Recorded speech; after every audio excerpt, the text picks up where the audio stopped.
Hello and welcome to the MAC weather page for this Friday, May 19th, and we've got a wet period coming up. Today is not going to be too bad. Temperatures in the low 60s with some sunshine. Could see some scattered showers though, but definitely much cooler than what it's been over the last few days, and we're going to continue that cool weather for the most part into next week, although this weekend won't be too bad, even though it'll be rainy and some thunderstorms. We could see temperatures in the upper 60s to the low 70s for Saturday and Sunday.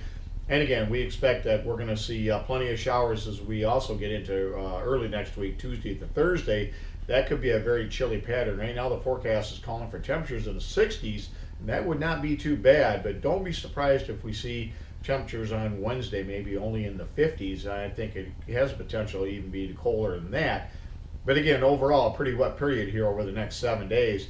And you can see it could be worse. This is out in Parker, Colorado, where a bunch of snow fell throughout the day, and then if we there's actually another picture I had out there showing almost 10 inches of snow in Breckenridge, Colorado, and you can see some wind gusts, very windy yesterday across the area.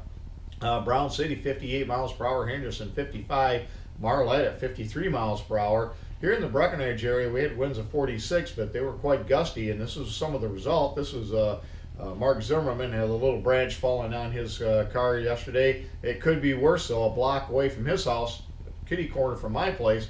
It could have been worse. That would have been a little more damage to the car if that thing would have landed on it. And if we look at some of the conditions around the area this morning, temperatures quite a bit cooler than the last couple of days, about 20 degrees plus cooler. Temperatures mainly in the low 40s, a little warmer in southeast lower Michigan.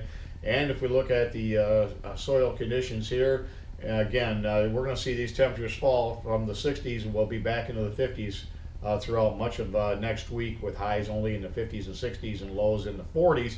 But again, this weekend it's going to be highs in the 60s to low 70s, so not too bad.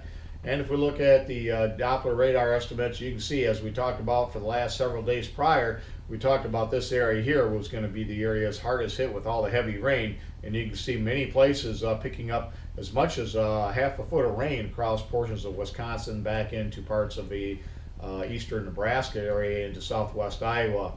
And if we look at the satellite view this morning, you can see where the next batches of rain is going to continue to develop and move to the northeast and continue to waterlog this area off to our northwest and west. But for the Great Lakes, we're going to be on the eastern fringes of that system until we get into the weekend, and then we'll have more develop and move into the area. And you can see on the radar, much of this activity continued to bring heavy rains across the portions of the Corn Belt. But again, as this activity moves up towards the Great Lakes today, it'll weaken, fall apart, and then we'll wait for more development to occur as we get into the day on Saturday. I think the best bet for the heaviest rains is going to be from Saturday afternoon into Sunday afternoon or Sunday night. If we look at the weather map this morning, you can see the next low pressure system across Nebraska that's going to be moving up towards the northeast, and that'll bring that showers and thunderstorms closer to Michigan, and then the storm's going to kind of try to stall out and move more to the north and even retrograde a little bit to the northwest back in towards Minnesota or the eastern Dakotas.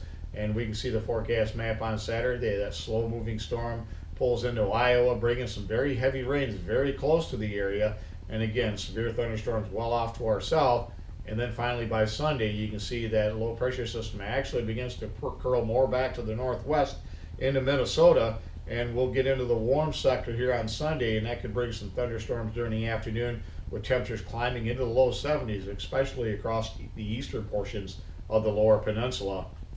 As far as how much rainfall do we expect, if you have sporting activities, looks like Friday will be good. This is the amount of precipitation up until 1 o'clock on Saturday, so any morning game should get in without a problem. But then as we get into the afternoon, we'll quickly, rapidly develop that rain across the rest of the state. And as far as the next 7 days, you can see lots of precipitation for all the MAC and LAC areas, with many locations possibly approaching 1.5 inches or more of rain here over the next 7 days. Thanks for stopping by, and have yourself a great Friday, a great weekend, and 73s to all.